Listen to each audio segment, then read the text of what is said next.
আসসালামু আলাইকুম রহমতুল্লাহ। অনেকদিনের স্বপ্ন ছিল তুর্কি ভ্রমণ করব, ইস্তাম্বুল আয়া সোফিয়া মসজিদ। আলহামদুলিল্লাহ আমরা ঘুরে আসছি। সেই ব্যাপারে আমরা কিছু কথা বলতে চাই। আপনার কাতার থেকে খুব সহজভাবে তুর্কিতে ভ্রমণ করা যায়। আমি বাংলাদেশ থেকে ট্রাই করেছিলাম, কিন্তু বাংলাদেশে বিষয়টা অনেক কঠিন এবং অনেক কাগজপাতির ঝামেলা, তারপরও ভিসা হয় না। কিন্তু তুর্কি থেকে খুব সহজেই ভিসা করানো যায়। তো আমি তুর্কি থেকে আমার ভিসাটা আমি মাত্র 5 দিনের মধ্যে ভিসা করাই, এবং সেটা হচ্ছে স্টিকার ভিসা।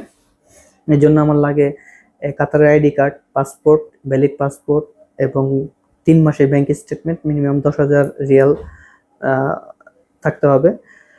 এছাড়া হচ্ছে রিটার্ন টিকিট, এয়ার টিকিট এবং হোটেল বুকিং। তো আমাদের এগুলো সবকিছু আমরা নিজেরাই দিই এবং খুব সহজভাবে ভিসা পাই। খুব অল্প টাকার মধ্যে আমরা এই ভিসাটা করিয়েছি।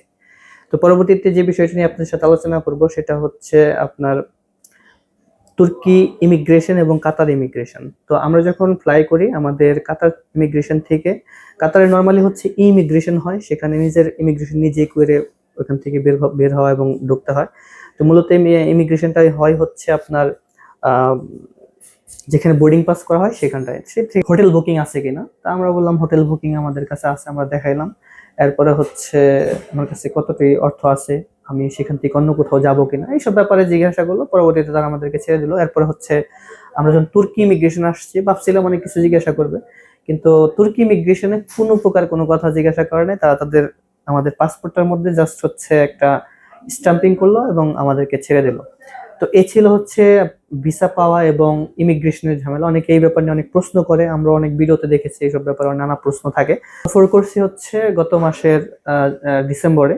তো শুরুর দিকে 2025-এ আমাদের সফরটা ছিল।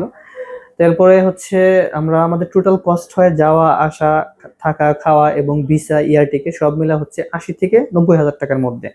তো আমরা সেখানে যাই হচ্ছে 30 তারিখ এবং আসি হচ্ছে কাতারের টাইম হচ্ছে 4 তারিখে, 4 তারিখ 5 তারিখের মধ্যে। তো খুবই রিজনেবল প্রাইজের মধ্যে আমাদের এই সফরটা ছিল। আর আমার খুবই স্বপ্ন ছিল, আমি যখন ফ্রান্সে ছিলাম তখনই আমি যখন আয়া সোফিয়া মসজিদ ওপেন করা হলো দোকানের আমলে, তো তারপর অনেক ইচ্ছা ছিল যে সেখানে ভ্রমণ করব। ফাইনালি ভ্রমণটা করলাম। আয়া সোফিয়া মসজিদ অসাধারণ সুন্দর, আশেপাশে জায়গাগুলো অসাধারণ সুন্দর। আয়া সোফিয়ার পাশেই হচ্ছে আপনার সমুদ্র বন্দর, সেই জায়গাটা আরো সুন্দর। তা আমাদের হোটেলটা ঠিক ছিল একবারে সমুদ্র বন্দরের কাছে এবং আয়া সোফিয়ার নিকটে, মাত্র 5-10 মিনিটের ডিস্টেন্স। তো আমরা খুবই এনজয় করেছি এবং আপনারা চাইলে এইখানে ভ্রমণ করতে পারেন। যদি কারো কোনো প্রশ্ন থাকে অবশ্যই আমাকে নক দিবেন, ইনশাল্লাহ আমার কমেন্টে নক দিবেন, আমি আপনাদেরকে রিপ্লাই দেওয়ার চেষ্টা করব। সবাই ভালো থাকবেন। আসসালামু আলাইকুম।